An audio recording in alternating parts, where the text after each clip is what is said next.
বানের ধাক্কায় কার্যত লন্ডভন্ড হয়ে গেল গ্রামীণ হাওড়ার বাউরিয়ার জেটিঘাট।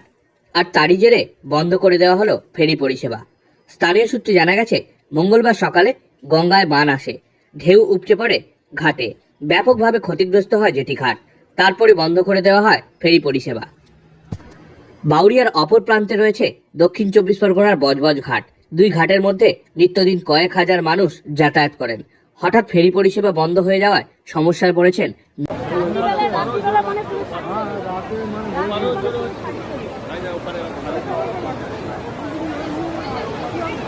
আরো বেঁকিয়ে দিল, আর চালানো যাবে না। আরে এই মালটা ঘুরছে তো, ঘুরলি এটা এখানে প্রেসার পড়ছে তো, প্রেসার পড়ার সময় নেই।